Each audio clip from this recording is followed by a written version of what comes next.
पिछले साल जब हम अपना ड्राफ्ट कर रहे थे तो हमने कुछ बॉलर्स आइडेंटिफाई किए हुए थे। हमने पिछले साल देखें, हमारा एक बहुत डिटेल्ड प्री ड्राफ्ट प्रोसेस होता है जिसके अंदर हमारे डिफरेंट स्काउट्स हमें डिफरेंट स्काउटिंग रिपोर्ट्स देते हैं। वो स्काउटिंग रिपोर्ट्स मेरे पास आती हैं, मेरे मान भाई के साथ बाउंस ऑफ करके उन्हें फर्दर शॉर्ट लिस्ट करते हैं और फिर आगे हम उसे फिर we have this final conversation before picking one person over the other. उसके अंदर हमें बल्कि 2 साल राशिद लतीफ़ साहब ने भी ज्वाइन किया था as a consultant for this. Rashid भाई की knowledge on the local players obviously everyone knows, तो हम उनके साथ आइडियाज़ बाउंस ऑफ करते थे। उसमें प्राइमरीली ये होता था कि मैं केस प्रेजेंट करता था, मुझे जब सबसे ग्रीन लाइट आ जाती थी तो वो केस पे पिक हो जाता था। कुछ केसेस में आपको ज़रा ज़्यादा लड़ना पड़ता है, कुछ नहीं लड़ना पड़ता था। एहसानुल्लाह की ये सिचुएशन थी कि एहसानुल्लाह, बल्कि इसी में अब्बास आफरीदी का भी जवाब कवर हो जाएगा कि हम लोगों ने जब PSL 7 के लिए ड्राफ्ट कर रहे थे तो हमने असेस किया था कि हमने इमर्जिंग बॉलर, फास्ट बॉलर उठाना है। तो हमने जब टारगेट किए हुए थे कुछ लोग हमारी लिस्ट पे थे, तो वो ड्राफ्ट थोड़ा सा यूनिक इसलिए था क्योंकि 2 खिलाड़ी जो इमर्जिंग थे वो वाइल्ड कार्ड में पहले पिक हो गए थे। अब जब वो वाइल्ड कार्ड में पिक हो गई तो हमारी टर्न नंबर 2 थी in the draft. We were definitely going to get one of 3 की प्लेयर्स जो हमने आइडेंटिफाई किए हुए थे। मतलब पता ही था कि हमें मिलने, लेकिन जब उन्होंने वो किया तो प्लान ऊपर नीचे हुआ। तो उसके बाद फिर हमने ऑन द स्पॉट एक डिसीजन तो ये ली कि we want to have an experienced emerging bowler. ठीक है। और हम अब्बास आफरीदी पे बहुत ज़्यादा कन्विंस्ड थे। अब्बास की हम अगेन, लेकिन मैं ये बात बता दूँ, Abbas Afridi as a bowler, not as an all-rounder, because we still think that he needs to work on. Final तो almost जिताने लगे थे। हाँ, but we need to work on that ना, मतलब उसमें potential है, लेकिन अभी please उसे all-rounder में आप categorize मेरे नज़दीक ना करें। ठीक है। तो अब्बास को हमने किया, फिर उसके बाद ये हुआ कि हमने आमिर बरकी को आइडेंटिफाई किया हुआ था, आमिर खान बरकी को, आमिर अजमत बरकी को, तो हमने फिर उससे पिक किया एज अ सेकेंड इमर्जिंग। अब सिचुएशन ये थी कि अगेन हमने एक बैट्समैन कवर कर लिया था, एक बॉलर कवर कर लिया था, एंड वी फेल्ट कि we were one emerging bowler short. अब हमने लिस्ट में काफ़ी ज़्यादा और किए हुए थे जिन्हें, अब मैं आपको मज़ेदार बात बताऊं, जो थिंक टैंक ने जब कॉन्वर्सेशन की थी तो उसमें काफ़ियों ने रूल आउट भी कर दिए थे लड़के। अब्दुल रहमान साहब ने जब सारी लिस्ट रहेगी, हमारी लास्ट बारी थी ये, सप्लीमेंट्री राउंड की लास्ट बारी थी, मैं कहा जी एक इमर्जिंग फास्ट बॉलर कम है। अब्दुल रहमान साहब ने कहा कि यार फिर इनमें से तो इस वक्त यही ठीक है, ये अभी रेडी नहीं है, लेकिन यही ठीक है, इससे फिर आप उठा लें। तो हमने फिर उस वक्त एहसानुल्लाह को उठाया था। There were other kids on the list as well. Haider भाई, थोड़ा सा फाइनल की बात करते हैं। फाइनल बड़ा ज़बरदस्त हुआ, 3 दफ़ा के फाइनल आप लोग खेल चुके हैं, ये भी एक यूनिकनेस है। ऑब्वियसली बड़ा हार्ड ब्रेकिंग, हार्ड रेंचिंग किस्म की तो वो होगी, 1 रन की डिफीट तो एक्सेप्ट भी नहीं होती बंदे से।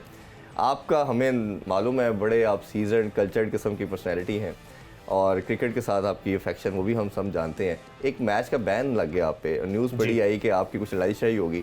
ये ज़रा अगर आप खुद एक्सप्लेन करें अपने वर्ड में, व्हाट एक्चुअली हैपेंड, और वो क्या एंगरनेस में था, कुछ ऐसा गलत हुआ, क्या हुआ, आप शेयर करना चाहें please. I think well, to be honest with you, कभी भी आपको डिफेंड नहीं करना चाहिए। अगर कोई आपकी कोई कोड ऑफ कॉन्डक्ट की वायलेशन हो, you should be man enough to accept it. तो डेफिनेटली मेरी तरफ से वायलेशन ज़रूर हुई है, बदकलामी ज़रूर हुई, लड़ाई मेरी हुई विद द मैच ऑफिशियल्स।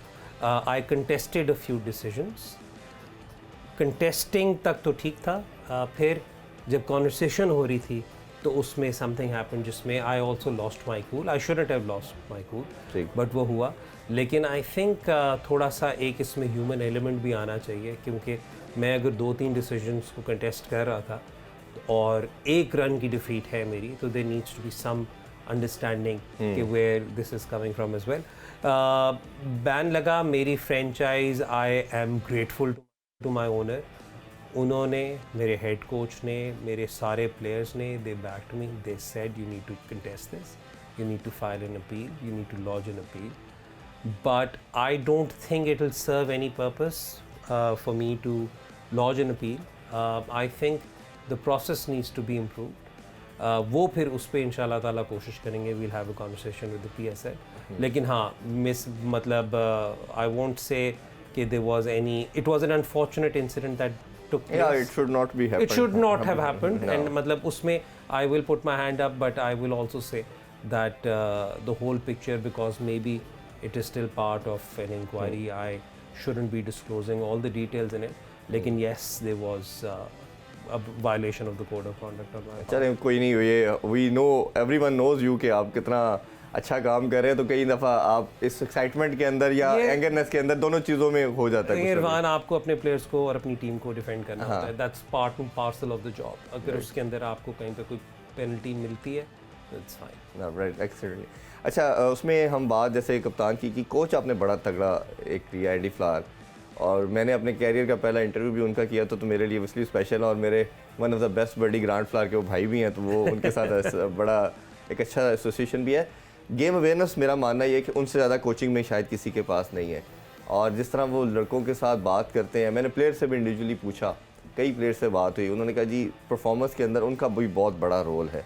कैसे देखते हैं उनका काम करने का स्टाइल को? और मैंने तो हमेशा उनसे जब भी बात होती है रिक्वेस्ट की जाती है कि please come and join Pakistani team, और पाकिस्तानी टीम की भी बड़ी ख्वाहिश रही बोर्ड की कि किसी तरह वो मान जाए, but he is not willing.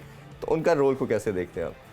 उनके रोल को मैं सबसे पहले तो इस तरह देखता हूँ कि I've had the fortune of working with some really seasoned coaches, and जो एंडी फ्लावर की मैनेजमेंट है, जिस तरीके से एंडी फ्लावर स्ट्रैटेजी और टैक्टिक्स पे बात करते हैं, I've hardly seen anyone do it that way. हमारा ड्रेसिंग रूम में जो हेड कोच है, उसका इस तरीके से संभालना और सबको लेकर चलना is also, I mean hats off to him, क्योंकि वो भी एक अपने में एक बहुत बड़ा काम है। क्योंकि आप ये देखें कि मेरे ड्रेसिंग रूम में एंडी के अंडर भी 3 के 4 हेड कोचेज हैं, हाँ, मुश्ताक अहमद, अब्दुर्रहमान, और ये सारे सीनियर हैं। पहले ओटिस गिब्सन भी थे, बट अजहर महमूद रह चुके हैं। इन सबको साथ लेकर जाना, फिर अगेन ऑल्सो अंडरस्टैंडिंग कि अगर कोई स्ट्रैटेजी डिस्कशन हो रही है with someone from the franchise, जिसने फ्रेंचाइज में ड्राफ्ट किया है, सारा कुछ है, उनकी भी अंडरस्टैंडिंग लेकर चलना। So he runs a very inclusive dressing room. So I would think his man management is one key aspect. Plus I think the experience of doing things in all these different leagues, he knows कि कैसे किस तरीके से लेकर चलना है। लेकिन एक जो ख़ास बात है एंडी की, वो ये है कि वो जिस तरीके से एक फ्रेंचाइज का अगर एक उन्होंने टेम्पलेट सेट किया हुआ है, क्योंकि this is going to be our USP as far as playing cricket is concerned, he follows that, and a remarkable coach. हाँ, ऑब्वियसली विक्ट्री या ना मिलना या कभी मिलना, ये that is a part of the game, but जो उनका काम है वो नज़र आ रहा है। इट इज़ क्वाइट ऑब्वियस, जितना ज़बरदस्त किस्म का आउटस्टैंडिंग उनकी तमाम किस्म लड़कों के साथ जो काम करने का मेथड है, दैट इज़ रियली आउटस्टैंडिंग। अच्छा, एक प्रॉब्लम भी PSL में हमने देखा, जहाँ हम बात करते हैं कि PSL पाकिस्तान की सबसे बड़ा ब्रांड है, कमोडिटी है, फाइनेंशियल्स का मसला नहीं हल हो पा रहा, और लास्ट रजीम के साथ तो आपका मसला काफ़ी हाइप पे चला गया,